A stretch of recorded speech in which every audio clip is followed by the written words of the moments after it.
It's been about 24 hours since the pass is opened in the massive 1960 versus 1034 KVK, and 1V has been removed from Kingsland. This is a big deal. So stick around in this video for a bunch of things. I'm going to give you the full update on what's been happening in this KVK. I'm going to talk about my predictions for what could happen next, and we're also going to spin the Wheel of Fortune for Liu Che. So let's get it going.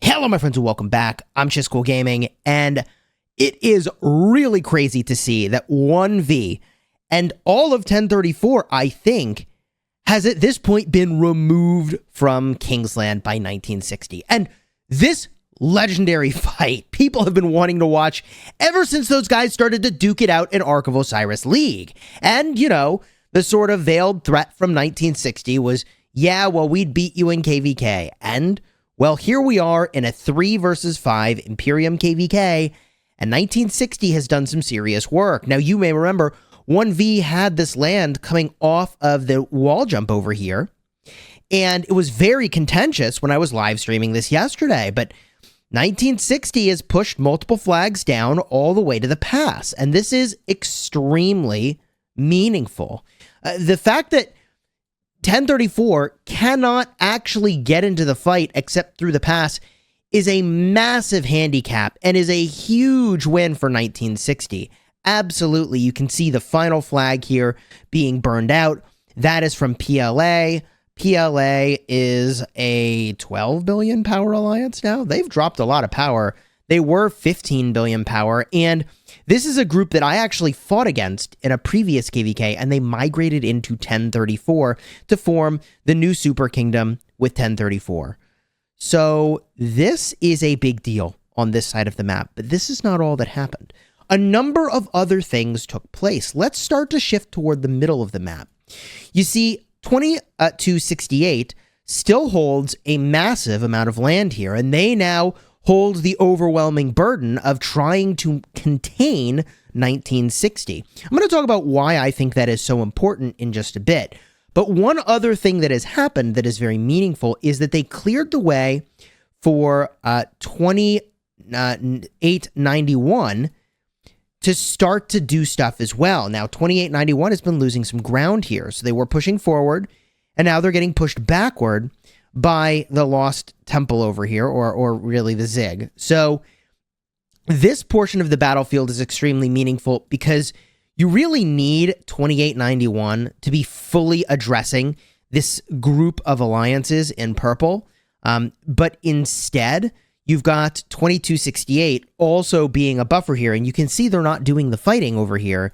You can see the 2268 is really trying to contain 1960. Now, why do I keep talking about containing 1960? The reason this is so important is because of the right-hand side of the battlefield.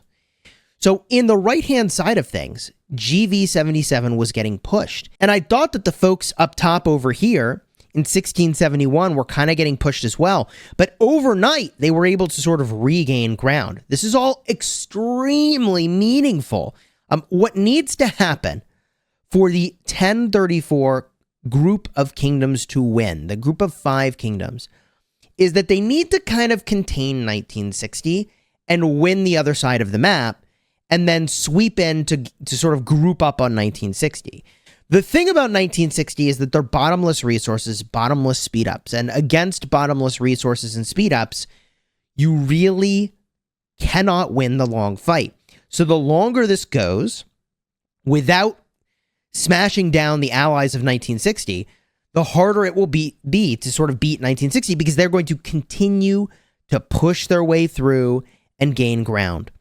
So I think maybe their storehouses are a little tapped out, because we can see they're only touching it like a couple places right now.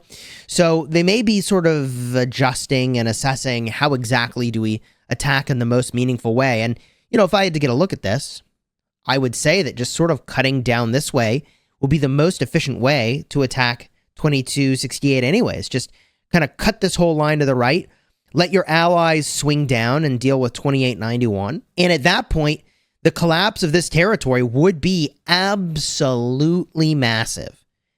So it is sort of inevitable that 2268 would, I assume, struggle under the pressure of 1671 and also the pressure of 1960. Very difficult for 2268 to hold all of that back. So if we look to the right-hand side of the map, who needs to be doing work right now? Well, you've got the kingdom in blue, that's 1606. They need to be on offense. And guess who's on offense? It's not them. They're building a flag over here. GV77 seems to be on offense, and it looks like 1606 is on defense here. This is a big problem. If these guys can be on offense literally everywhere in the 1960 group, this looks really bad for 1034 and their prospects. And if we look over here, 1875, they should be on offense here, but they're burning right now, which is really bad. So if we get a look around this map, things are actually at this moment in time looking a little bit bleak for the 1034 group. It takes true willpower to, have the fortitude to know, okay, when we all come online, we're going to push. And if for any of this to be true, this would need to be the uptime for the 5 kingdoms and the downtime for the 3 kingdoms. Now, we know 1960 has no downtime, so only there's sort of 2 kingdoms of opportunity for downtime. I don't know exactly when their downtime is, but if they don't flip the script very quickly, this could swing out of control, and it might take another couple days for Kingsland to be wrapped up. But if there isn't a momentum switch in the next 12 hours, the 1960 group is looking like a likely victor, which is really wild. 3 versus 5, and the 3 might actually pull it off. I'll be honest with you, I didn't think it was possible, but I'll also say it's not done yet. So there's still a lot of fighting to be done here. Subscribe if you haven't already. I'll be sure to cover the next sort of update to this and how it's going in the coming days. In the meantime, I have a pass opening that I'm preparing for. In fact, I have several. I think it's on the 25th. That's tomorrow. I might have a pass opening on my Restart account. Let me confirm that. Yeah, according to my notes, I've got a pass opening on my Restart account, and the day after that, I have the pass opening on my main account. So there's going to be a lot of fighting ahead. You're not going to want to miss it. Of course, we'll tune in during the live streams to kind of see how everything is evolving here, right? But for now, let's go open up the old Wheel of Fortune, and I'm spinning for Liu Che. Now, there's really no doubt about it. Liu Che is an outstanding commander in Rise of Kingdoms. And I've been very happy with his performance. He is exactly the sort of top-tier infantry that I have been wanting, and honestly, all of us have needed. So I am spinning this on my main account, and if he's not the garrison, then I'm probably not going to max him until I've spun him a bunch of times. I need to get back into my sculpture economy a little bit, I think, so that I can work on more rallies and garrisons and chill a little bit on just like insta-maxing field commanders when they show up.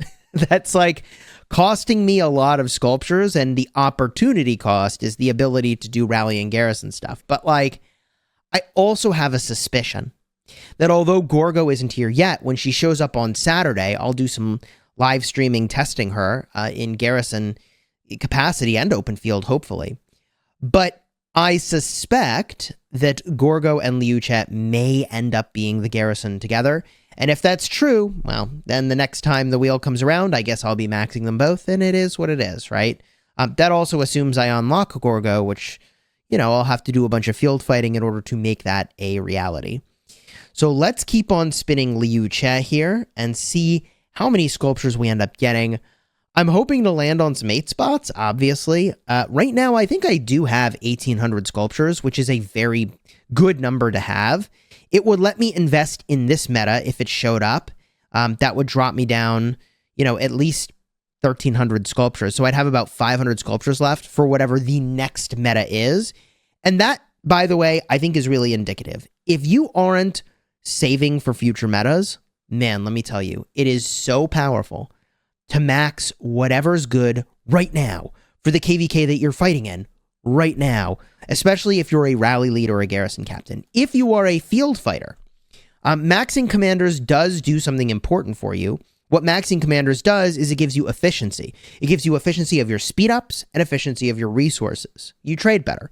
Now, if you're a swarmer of garrisons, that's a different story entirely. Then you also get dead troop benefits as well. And like, it is true that I swarm garrisons. Do I feel like I urgently need Liu Che personally to swarm garrisons? I would say no. I'm not saying he's bad. I'm just saying, like, I got a lot of really good commanders already to go swarm some garrisons with. So I think I'm okay there, but I guess we'll see in the upcoming fights that we've got. So we've got just a few more spins left here. In fact, I think we might be at the halfway point, just past it. All right, cool. We get a few more sculptures under our belt here, and we will be good to go. So leave a comment with your thoughts down below on who you think is going to win, the 1960 group or the 1034 group. If you had asked me before the KVK started who I thought was going to win, I would have leaned toward 1034 because 5 Imperium kingdoms just seems like an insane amount of leverage. But then I also pointed out repeatedly that 1960 has never lost. And if they manage to pull that off, that would actually be super impressive if they're able to get the win in this KVK with a 3v5.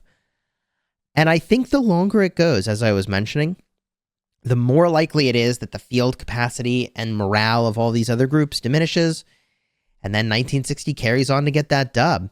And with the way that they're sort of performing in Kingsland, I'm going to be real with you. Like, I think they should request the Zig. Obviously. And I would say, obviously, they should request the Zig and be like, yeah, we earned it. Because they are actually, as far as I can tell, really throwing down. It's honestly astonishing what you can do with such a small number of players relative to certain other kingdoms. And, I mean, it's working. It's working. We've got a One Alliance kingdom design in 2605. And you know, I think there's some advantages to having 2 alliances, but there's also advantages to having only 1 alliance. We're up to, last I checked, like 20 billion power. There's the 8 spot to round it out. Yo, let's go. 1 alliance kingdom, but 20 bill in the main alliance? That ain't bad, man. If you enjoyed the vid, throw a like on here, consider subscribing. I'll be back with more coverage of this, live streaming tomorrow and the day after, I believe, for pass openings, so it's going to be a damn good time. Of course, if you want to see the Kingsland opening, and also my getting absolutely shredded in an armament opening, card will be in the end screen for the live stream where this pass opened. Man, it was crazy.